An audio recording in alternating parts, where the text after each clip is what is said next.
Irmãos amados, vamos abrir então a palavra de Deus no livro do profeta Miqueias, no capítulo 7.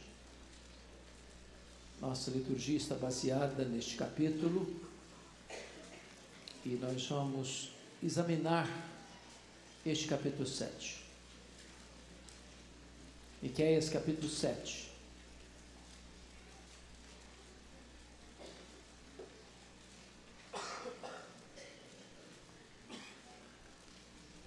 Versos de 1 a 20 está escrito assim: ai de mim, porque estou como quando são colhidas as frutas do verão, como os rabiscos da vindima. Não há cacho de uvas para chupar, nem figos temporãos que a minha alma deseja. Pereceu da terra o piedoso, e não há entre os homens um que seja reto. Todos espreitam para derramar sangue, cada um caça a seu irmão com rede. As suas mãos estão sobre o mal e o fazem diligentemente. O príncipe exige condenação, o juiz aceita suborno, o grande fala dos maus feitos de sua alma, e assim todos eles juntamente urdem a trama. O melhor deles é como um espinheiro, o mais reto é pior do que uma sebe de espinhos. É chegado o dia anunciado por tuas sentinelas, o dia do teu castigo. Aí está a confusão deles. Não creiais no amigo, nem confieis no companheiro. Guarda a porta de tua boca, aquela que reclina sobre o teu peito. Porque o filho despreza o pai, a filha se levanta contra a mãe, a nora contra a sogra. Os inimigos do homem são os de sua própria casa. Eu, porém, olharei para o Senhor e esperarei no Deus da minha salvação. O meu Deus me ouvirá. Ó inimiga minha, não te alegres a meu respeito. Ainda que eu tenha caído, levantar-me-ei. Se morar nas trevas, o Senhor será minha luz. Sofrerei a ira do Senhor, porque pequei contra Ele, até que julgue a minha causa e execute o meu direito. Ele me tirará para a luz, e eu verei a sua justiça. A minha inimiga verá isso, e ela cobrirá a vergonha, a ela que me diz: onde está o Senhor teu Deus? Os meus olhos a contemplarão, agora será pisada aos pés, como a lama nas ruas, ou a lama das ruas. No dia da reedificação dos teus muros, nesse dia, serão os seus limites removidos para mais longe. Nesse dia virão a ti desde a Síria até as cidades do Egito, e do Egito até o rio Eufrates, e do mar até ao mar, e da montanha até a montanha. Todavia a terra será posta em desolação por causa dos seus moradores e por causa do fruto das suas obras. Apacenta o teu povo com a tua vara, o rebanho da tua herança, que mora sós no bosque, no meio da terra fértil. Apacentem-se em Bazã e Gileade, como nos dias de outrora. Eu lhe mostrarei maravilhas, como nos dias da tua saída da terra do Egito. As nações verão isso e se envergonharão de todo o seu poder. Porão a mão sobre a boca e os seus ouvidos ficarão surdos. Lamberão o pó como serpentes, como répteis da terra. Tremendo sairão dos seus esconderijos e tremendo virão ao Senhor nosso Deus. Terão medo de ti. Quem, ó Deus, é semelhante a ti, que perdoas a iniquidade e te esqueces da transgressão do restante da tua herança? O Senhor não retém a sua ira para sempre, porque tem prazer na misericórdia. Tornará a ter compaixão de nós, pisará os pés as nossas iniquidades e lançará todos os nossos pecados nas profundezas do mar. Mostrarás a Jacó a fidelidade, a Abraão a misericórdia, as quais juraste a nossos pais desde os dias antigos. Amém. Eu quero conversar com vocês sobre o tema a esperança que nasce do desespero. A esperança que nasce do desespero. O profeta Miqueias está concluindo a sua profecia e ele está completamente confuso, ele está completamente abalado, ele está aflito porque vê a cidade de Jerusalém, o reino de Judá, se transformando numa verdadeira Sodoma e Gomorra. A iniquidade prevalecendo, nas ruas, no comércio, nas cortes, no palácio, nas transações comerciais, na religião e até mesmo na família.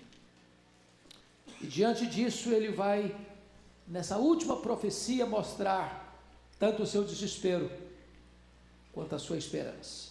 Vejamos em primeiro lugar o desespero do profeta. Miqueias olha a condição moral e espiritual do seu povo e solta uma espécie de gemido. E ele faz isso da seguinte maneira: olhe comigo o verso 1. A dor solitária do profeta: ai de mim, ai de mim. Esse é um ai de dor, é um gemido da alma. Ele está olhando o seu povo, ele está olhando a sua cidade, ele está olhando a sua nação e vendo a maldade campeando. E ele faz parte dessa nação, e ele é membro dessa nação, e ele está dentro dessa nação, e ele está dando um ai de dor da sua alma em relação a essa circunstância. Como é que ele olha para si? Ele olha para a nação e diz assim: porque estou como quando são colhidas as frutas do verão, como os rabiscos da vindima. Ele está dizendo o seguinte: eu olho para mim diante desse quadro. Pensa você numa lavoura que acabou de ser apanhada. Pense você num pomar maduro cujas frutas todas foram colhidas.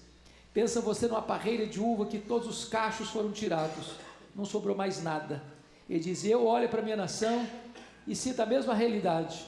Não tem mais justiça, não tem mais misericórdia, não tem mais piedade, não tem mais virtude. O meu povo é exatamente como esta lavoura que foi colhida, você não encontra mais nada lá, não tem mais um cacho de uva sequer, para você chupar e sentir o sabor dessa uva. Acabou por completo a piedade da minha nação. Se você perceber a degradação generalizada do povo, vai se caracterizar por alguns aspectos. Veja comigo o versículo 2. Pereceu da terra o piedoso, e não há entre os homens um só reto. Todos espreitam para derramar sangue. Ele olha, irmãos, numa visão até pessimista. Ele diz: acabou, acabou. Os ricos estão corrompidos, os pobres estão corrompidos, as cortes estão corrompidas, os reis, os príncipes estão corrompidos, a religião está corrompida, a família está corrompida. Ele olha e não vê nenhum sinal de piedade. Ele diz: acabou, é o fim. Reis, juízes, sacerdotes, profetas, ricos, povo, todo mundo está debaixo de uma decadência moral sem precedentes. Depois ele vai olhar no versículo 3, a corrupção generada da liderança. Eu nunca vi um quadro, irmãos, mais atual, que diagnostica tanto a nossa nação brasileira, por exemplo, como eu vejo esse versículo 3. Você pode ler comigo o versículo 3? Vamos juntos? As suas mãos estão sobre o mal e o fazem diligentemente. O príncipe exige condenação, o juiz aceita suborno, o grande fala dos maus desejos de sua alma, e assim todos eles juntamente urdem a trama. Você percebe que há um conluio dos poderes para a prática do mal. É curioso que o crime às vezes é chamado de organizado, porque as pessoas que planejam o mal, elas têm um plano, elas têm uma agenda, elas têm um método, elas têm um propósito, e elas fazem isso refletidamente, pensadamente, diligentemente. Mas o problema é que tudo está domesticado, há um conluio, porque o poder executivo, o príncipe, exige condenação, o poder judiciário, o juiz, aceita suborno, o grande, aquele que detém o poder econômico, fala dos maus desejos da sua alma. E assim diz o texto: todos eles juntamente urdem a trama. É o Estado aparelhado para a violência, para a corrupção, para a roubalheira, para a falta de compromisso com a moral e com a ética. Os réus não têm a mínima chance, os injustiçados não têm a mínima esperança nos tribunais, os governantes não governam para o povo, mas para explorar o povo. Nas cortes não é a justiça que prevalece, é o suborno que determina o valor das sentenças. Quando chega no verso 4, Miqueias faz uma definição clara da degradação generalizada da liderança. Quando ele diz o melhor deles, ele está falando dos príncipes, dos juízes, dos poderosos, o melhor deles é como espinheiro. Pensa comigo nessa figura espinheiro. Você pisa, machuca, você encosta, machuca. Se você for arrancar, ela fere você também. E ele diz ainda mais, confira aí no versículo 4, que ele diz assim, e o mais reto é pior do que uma cerca de espinhos. Não poderia, para um profeta que é caboclo, que é da região rural, como ele era, uma cidadezinha pequena, eu não encontro uma figura melhor que essa. Olha, a nossa liderança é um espinheiro. O mais justo, o melhor deles, é uma cerca de espinhos. Nós estamos encurralados. Não há esperança para o povo quando a sua liderança se corrompe, porque o povo é o reflexo da sua liderança. Mas aí entra um outro aspecto da degradação, o colapso generalizado das relações humanas. Confira comigo, versículo 5. Não creiais no amigo, nem confieis no companheiro. Meus irmãos, como é que pode viver numa sociedade dessa? Nem no amigo você confia, nem no companheiro você confia, não pode confiar. Aquele que diz que é seu amigo não é, aquele que abraça você vai te apunhalar. Então esse é o diagnóstico que Miqueias faz da sua geração. As relações mais próximas estão corrompidas, estão corroídas, estão contaminadas. Não há sinceridade, não há lealdade, não há amizade, não há amor. Mas tem mais. Veja você o colapso generalizado das relações familiares. Versículo 5b diz assim: guarda a porta de tua boca àquela que reclina sobre o teu peito. Sabe o que ele está dizendo? Guarda a porta da tua boca a tua mulher. O marido pode confiar na esposa. A esposa não é confiável. Então, você percebe que onde a contaminação chega dentro da casa, dentro da família, a família que deva ser essa reserva moral da nação, já se corrompeu a ponto do casamento entrar em colapso. O que mais sobra? Note comigo o que ele diz no versículo 6. Ele aprofunda essa crise familiar, porque o filho despreza o pai, a filha se levanta contra a mãe, a nora contra a sogra, e ele conclui: os inimigos do homem são os da sua própria casa. Então a nação está corrompida nas cortes, ela está corrompida no parlamento, ela está corrompida no comércio, ela está corrompida nas transações comerciais, ela está corrompida nas amizades, ela está corrompida dentro de casa. É o fim, é o colapso. Bom, esse é o desespero do profeta ao diagnosticar a sua nação. Você vê sinais disso no Brasil? A gente vê essas coisas aqui acontecendo? Pois é, parece que Oséias é articulista de Veja, de Isto É, de Folha de São Paulo, de Estadão de São Paulo, de Globo, de Correio Brasiliense. Parece que ele é o jornalista mais informado dos nossos dias. Ele não está descrevendo apenas Judá, ele está descrevendo o Brasil. Mas ele está descrevendo o Brasil, ele está descrevendo a igreja. Mas ele não está descrevendo a igreja, ele está descrevendo o meu coração, o seu coração. Aí vem o segundo ponto do profeta, que é a confiança dele. Versículos 7 a 13. Veja você, quando ele olha para a nação, ele fica desesperado. Mas quando ele olha para Deus, ele encontra esperança. Então vamos ver aí o que ele fez. O que ele fez nesse diagnóstico sombrio? Porque veja bem, você faz o diagnóstico do Brasil também assim. O que você faz? Você revolta? O que você faz? Pega um avião e vai para outro país? O que você faz? Você se entrega à situação e diz: não, então já que é isso, eu também vou fazer parte disso. O que o profeta fez? Primeira coisa que ele fez, ele olhou para Deus em vez de olhar para as circunstâncias. Você pode ler o 7 comigo? Vamos todos juntos? Eu, porém, olharei para o Senhor e esperarei no Deus da minha salvação.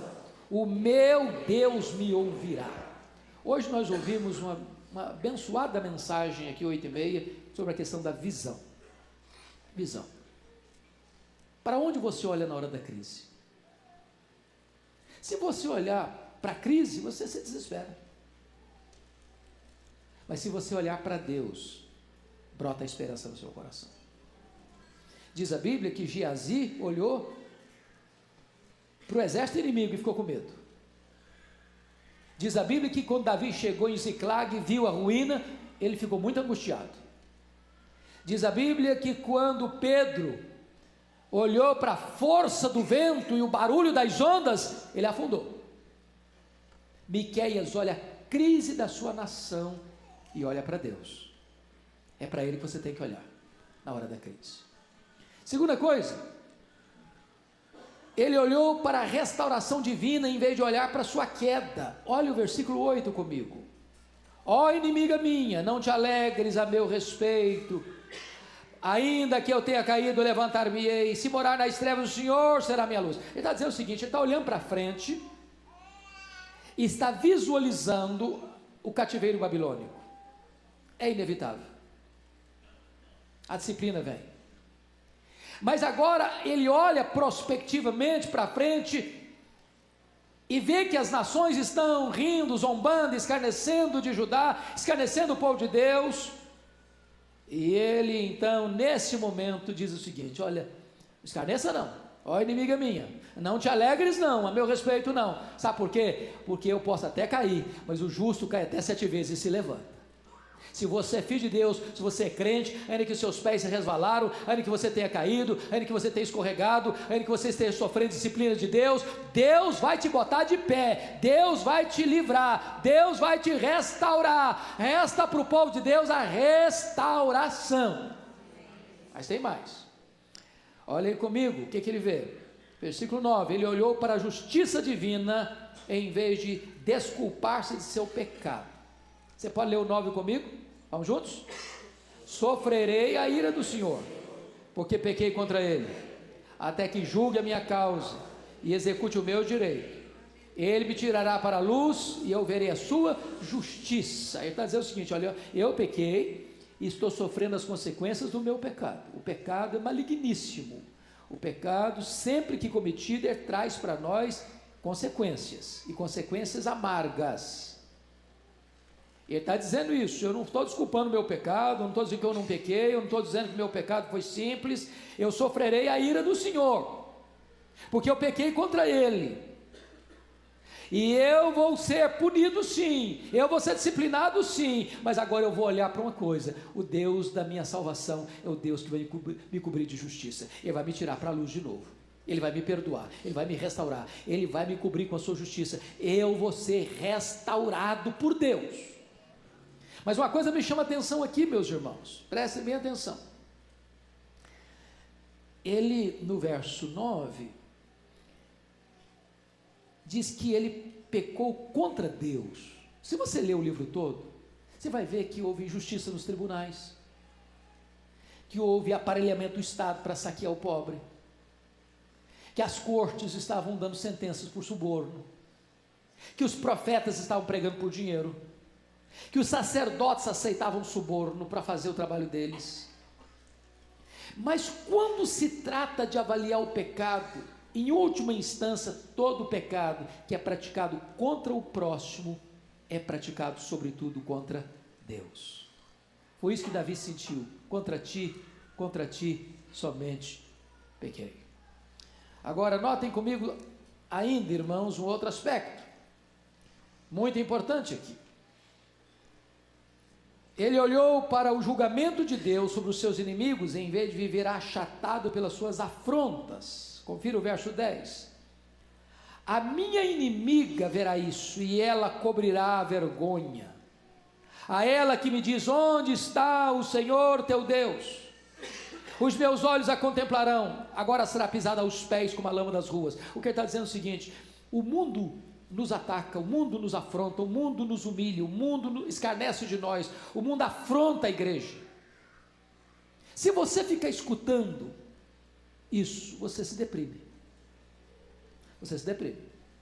É hora de você levantar os olhos e olhar o julgamento de Deus sobre os inimigos da igreja. E de saber que aqueles que se voltam contra Deus e se voltam contra a igreja de Deus, serão por Deus tratados.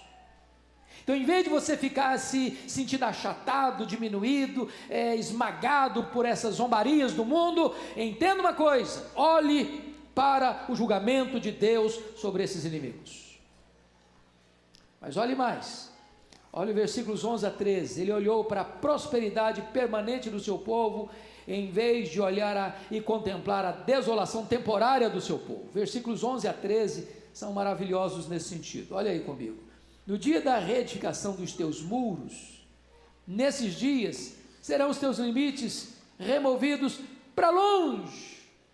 Ele está olhando para Jerusalém, que será cercada pelos caldeus, será tomada pelos caldeus, será saqueada pelos caldeus, será arrasada pelos caldeus. Ele vê o povo de Judá sendo levado para o cativeiro da Babilônia, e o povo está todo zombando, escarnecendo de Israel, mas de repente ele olha Deus restaurando esse povo, e agora ele olha prospectivamente e vê Jerusalém sendo ampliada. Esse é o retrato da igreja. Esse é o retrato do povo de Deus, que alarga as suas fronteiras, que espraia a sua influência, que leva os limites da sua habitação para além das outras fronteiras outrora conhecidas. Ele olha para a bênção maior da igreja de Deus ao longo dos séculos, em vez de ficar desesperado com o ataque dos seus inimigos. Mas agora vem o último ponto, que é a esperança do profeta, nos versículos 14 a 20. Veja você que ele constrói sua esperança sobre sólidos fundamentos. E que fundamento é esse que ele vai construir sua esperança? Primeiro, olha comigo o versículo 14. Ele olha Deus como pastor do seu povo. Ele começa a orar. Olha o 14. Ele está orando. Apacenta o teu povo com a tua vara. Olha que bonito. Ele traz à memória dele essa imagem belíssima de Deus como pastor do seu povo. O pastor é aquele que ama as ovelhas. Mesmo quando a ovelha se rebela, e se afasta, e se perde, o pastor vai atrás dela. E aí ele está pedindo: Deus, apacenta o teu povo. E quando ele vai falar de apacentar, ele vai perguntar: mas como Deus vai apacentar o seu povo? Com a tua vara. A vara é uma arma importante na mão do pastor. Ela serve para guiar a ovelha, ela serve para disciplinar a ovelha. Deus pega a vara para guiar a sua igreja, e Deus pega a vara para disciplinar aquele que foge do caminho. Ele está dizendo: Deus, apacenta o teu povo, e apacenta o teu povo com a tua vara. Mas por que Deus deve pastorear? Preste atenção ainda no versículo 14: apacenta o teu povo com a tua vara, o rebanho da tua herança. Nós somos herança de Deus, irmãos. Nós somos propriedade de Deus. Nós somos a menina dos olhos de Deus. Nós somos o tesouro de Deus. Nós somos filhos de Deus. Deus nos ama, mesmo quando nós pecamos, mesmo quando nós transgredimos, mesmo quando nós caímos, nós não deixamos de ser povo de Deus. Louvado seja o Senhor. Nós somos o povo da herança de Deus. E Ele trata conosco, e Ele disciplina, e Ele restaura, e Ele abençoa, e Ele protege, e Ele cuida. E o profeta está dizendo: Deus, assume o teu papel de pastor do teu povo. Mas agora, ele vai usar outra figura. Versículos 15 a 17, ele vai olhar a Deus como libertador do seu povo. Veja comigo aí, essa figura do libertador, versículos 15 a 17. Vamos olhar? Eu lhe mostrarei maravilhas, como nos dias da tua saída da terra do Egito. As nações verão isso e se envergonharão de todo o seu poder, porão a mão sobre a boca, os seus ouvidos ficarão surdos, lamberão pó como serpentes, como répteis da terra, tremendo sairão dos seus esconderijos, e tremendo virão ao Senhor nosso Deus e terão medo de ti. Então veja você, duas coisas aqui. Primeiro, a restauração do povo de Deus no versículo 15. Lembra do Egito? Não teve um êxodo lá? Não foi a mão poderosa de Deus que tirou o povo da amarga escravidão do Egito? Pois ele está dizendo: haverá um segundo êxodo. Do mesmo jeito que Deus tirou Israel do Egito, com a liderança de Moisés, Deus vai tirar o povo de Judá da amarga escravidão da Babilônia. Deus é o mesmo, Ele age do mesmo jeito, Ele agiu ontem, Ele age hoje, Ele agirá amanhã. Se você cair, Ele vai levantar você. Se você pecar, Ele vai disciplinar você e vai restaurar você. Ele é o Deus libertador. E nos versículos 16 e 17, Ele vai revelar a derrota fragorosa e acachapante dos inimigos de Deus. Aqueles que oprimiram, aqueles que zombaram, aqueles que escarneceram, diz ele, essas nações vão se cobrir de vergonha, elas vão lamber pó como as serpentes, elas vão rastejar como as serpentes, os répteis da terra, e tremendo sairão de seus esconderijos, e tremendo virão ao Senhor nosso Deus, e terão medo de Deus, e medo do povo de Deus. Irmãos, ninguém luta contra a igreja e prevalece, finalmente. Quem toca na igreja de Deus, toca na menina dos olhos de Deus. Mas agora ele vai mostrar uma terceira figura. Deus é o restaurador do seu povo, versículos 18 e 19.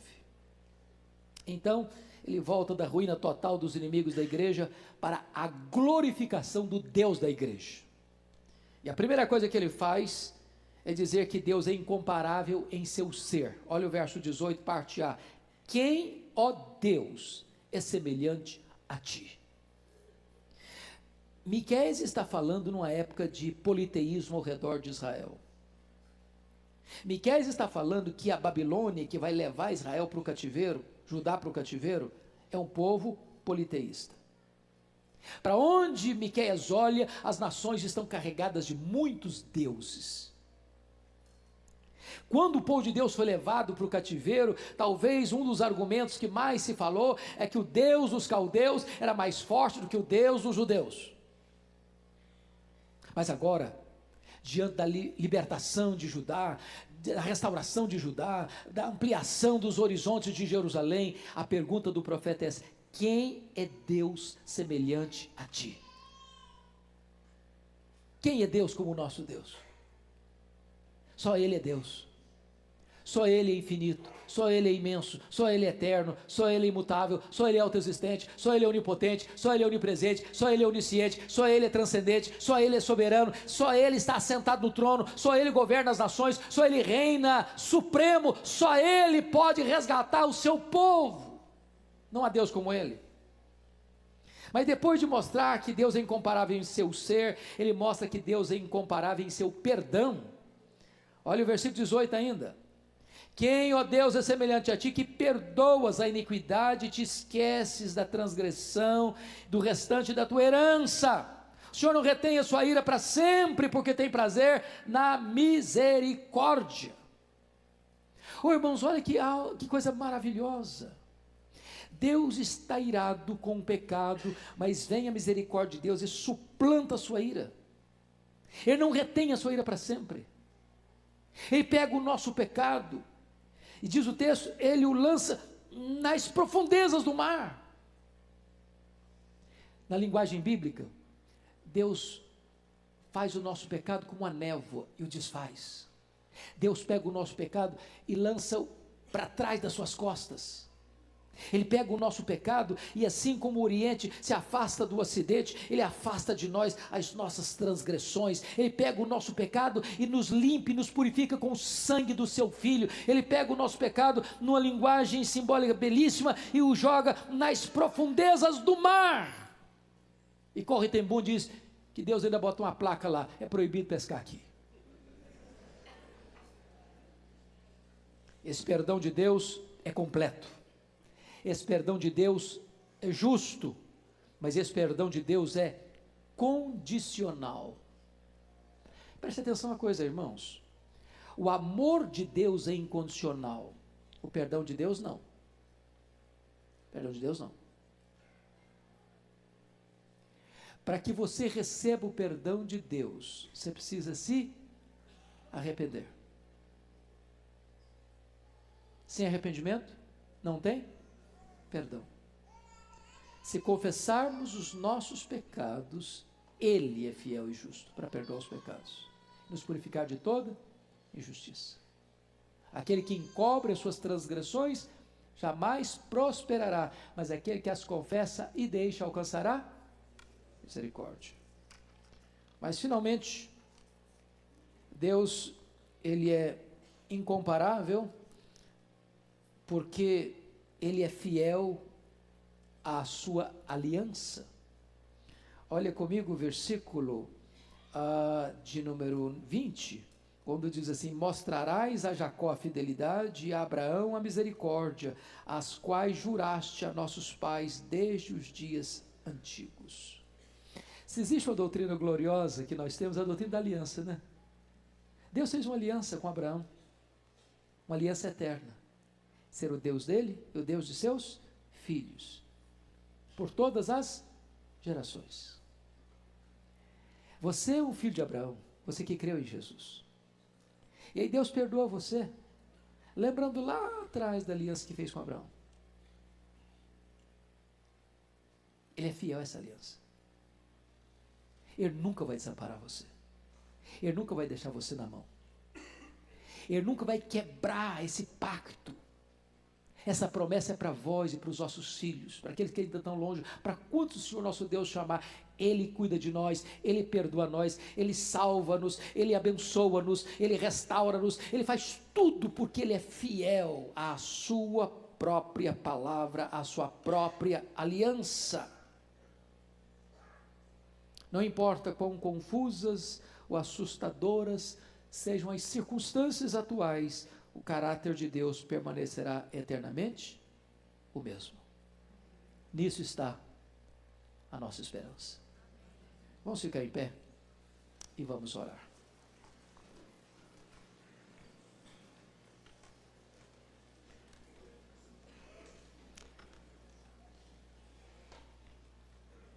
Ó Deus, quando olhamos para a nação brasileira, o nosso coração também se aflige. Quando olhamos o cenário político, econômico, jurídico, social, moral, espiritual, não há outro sentimento a não ser o mesmo do profeta Miqueias: ai de mim, ai de mim.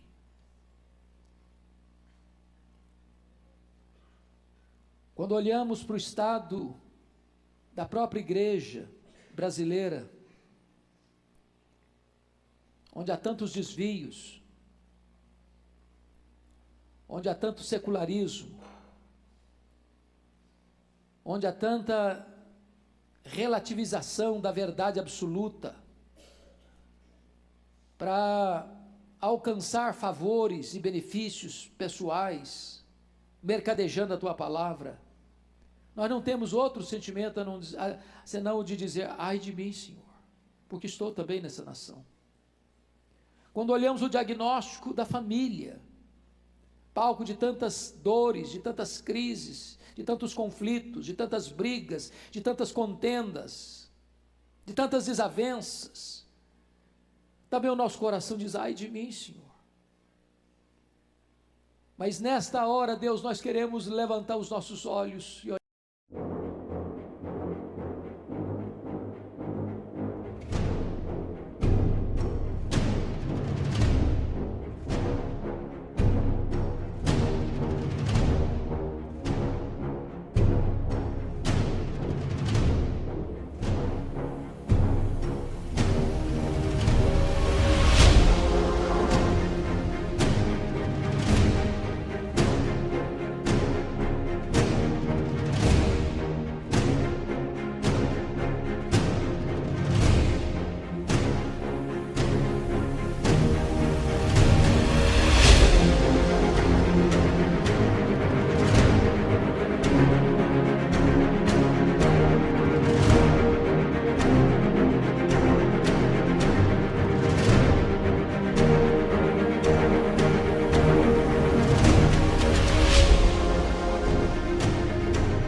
Para ti, porque de ti vem o socorro, de ti vem a resposta. Tu és o Deus que é o nosso pastor, Vem cuidar de nós. Com a tua vara, vem nos apacentar. Em nome de Jesus. Vem trazer cura para aquela que está ferida. Vem trazer, Deus, ânimo para aquele que está desanimado. Vem trazer força para aquele que já está prostrado. Resgata aquela ovelha que já caiu no abismo. Em nome de Jesus. Traz restauração para a tua igreja, Senhor. Dá-nos a bênção de compreender que Tu és o Deus que nos disciplina, mas não nos abandona, nos restaura, nos abençoa e torna o nosso segundo estágio melhor que o primeiro. Louvado seja o Teu nome. Reaviva a Tua igreja, Senhor. Traz sobre nós a compreensão da Tua grandeza, da Tua majestade, de que Tu és o único Deus vivo e verdadeiro.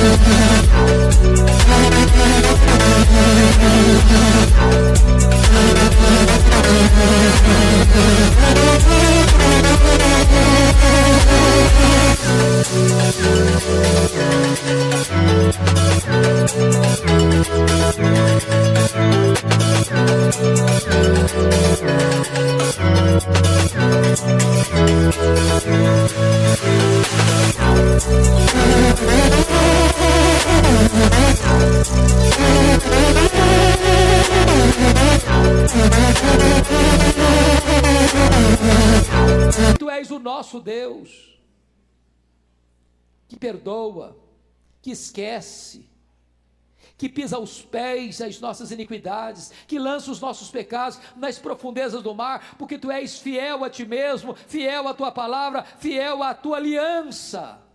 Oh, louvado seja o Teu nome, porque temos a Ti como nosso Deus e como a nossa esperança. A Ti rendemos a honra e a glória devida ao Teu nome, em nome de Jesus.